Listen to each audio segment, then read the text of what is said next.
Assalamualaikum warahmatullahi wabarakatuh. Alhamdulillah, wassalatu wassalamu ala rasulillah wa ala alihi wa ashabihi wa man wala ma ba'du. Kaum muslimin, anggota grup Dirasat Islamiyah yang semoga senantiasa dirahmati Allah Subhanahu wa taala. Di antara tujuan kita menikah bukan karena kita hiperseks, gila, haus, nafsu, tidak. Selain ibadah, selain betul dalam pernikahan itu ada melampiaskan nafsu, tetapi ingat, dalam pernikahan, konsep tolong-menolong itu nyata. Suami menolong, melindungi, melayani, membimbing, menyantuni. Istri pun demikian, melayani, membantu, mendukung, mengabdi, kemudian berbakti kepada suami, subhanallah. Sehingga terciptalah tolong-menolong yang luar biasa, kesetiaan yang luar biasa. Karena Allah telah ciptakan manusia sebagai makhluk yang sosial. Tidak bisa memenuhi kebutuhannya sendiri. Pasti butuh kepada kehadiran orang lain.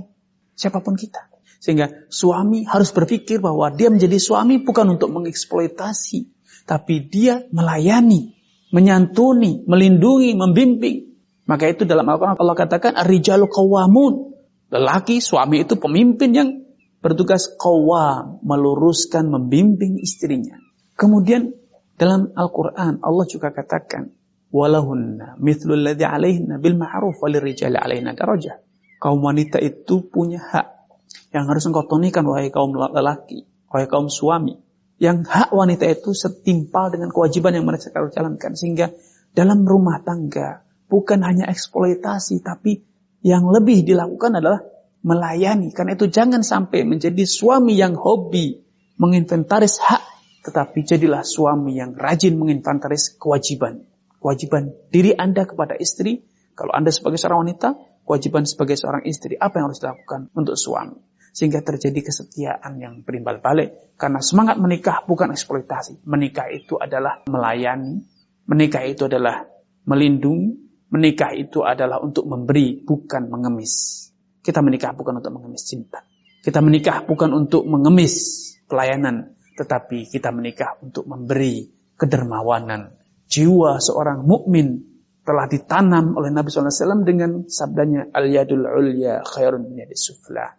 Jadilah orang yang senantiasa bersemangat memberi lebih dibanding semangat menerima.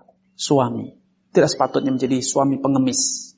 Suami bermental pengemis yang hanya bisa meminta kepada istrinya, tapi tidak memiliki semangat, tidak memiliki dedikasi untuk memberi dan melayani. Istri pun demikian. Tidak sepatutnya istri itu hanya mengeksploitasi suami. Apa yang saya dapat? Apalagi yang harus saya minta dari suami. Tetapi istri sepatutnya menjadi istri yang dermawan, yang terus melayani dan terus melayani tanpa pamrih. Kenapa? Karena di sanalah terletak surganya. Di sanalah terletak surganya. Rasulullah SAW bersabda, "Idza shalatil mar'atu khamsa wa shamat syahra wa ata'at zawjaha qila laha yaumil qiyamah udkhulil jannata min ayyi abwabiha syi'ti." Kalau wanita itu sudah rajin menunaikan sholat 5 waktu, senantiasa berpuasa Ramadan, dan senantiasa tunduk patuh kepada suaminya, apa yang terjadi? Kelak dari kiamat akan dikatakan kepadanya, silahkan engkau masuk ke dalam surga dari pintu surga yang 8 itu, dari manapun yang kau suka. Sebaliknya suami, ketika suami hanya bisa mengeksploitasi, meminta haknya, tapi dia tidak respect, dia tidak peduli, bahkan mungkin dia mengabaikan sebagian atau bahkan mungkin banyak dari hak istrinya. Apa yang terjadi? Pintu neraka yang terbuka, bukan pintu surga yang terbuka. Rasulullah bersabda, "Kafa bil mar'i ithman an yudayyi'a man yakut."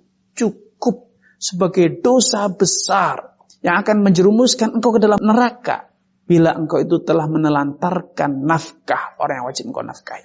Dan para ulama sepakat, orang pertama yang harus dinafkahi adalah istri dan anak keturunannya. Karena itu, jangan jadi suami yang bermental pengemis. Jangan menjadi istri yang bermental sebagai pengemis.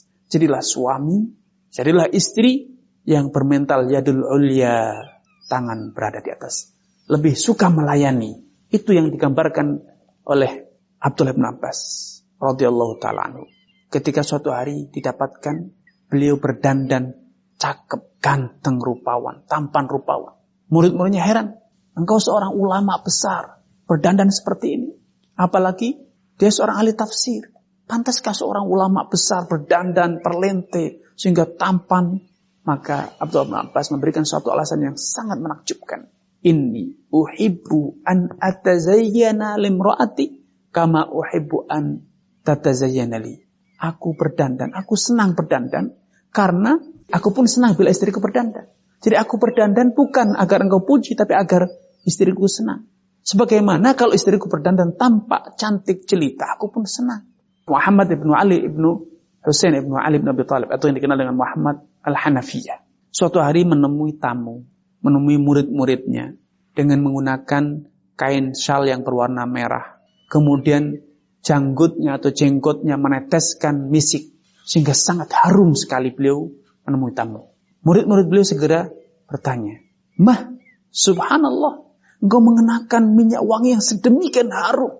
Ada acara apa? Mau kemana? Ada momentum apa?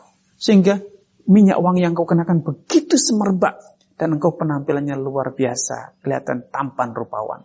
Apa katanya? Ini syal yang melekat di punggung ini adalah al-qadhu alayya imraati. Itu baru saja dipakaikan oleh istriku ketika aku hendak keluar. Istriku yang mendandan. Dan minyak wangi yang menetes dari janggutku ini adalah istriku yang memberi. Subhanallah. Tentu istri ingin suaminya semerbak harum, penampilannya tampan. Subhanallah. Jadi dia berdandan bukan untuk Anda. Jangan kira bahwa saya berdandan itu karena Anda. Tapi ini berdandan adalah untuk menuruti hasrat istri, memuaskan kemauan istri. Subhanallah. Itulah rumah tangga yang harmonis. Subhanallah. Sekali lagi, jangan menjadi suami yang bermental pengemis, istri yang bermental pengemis.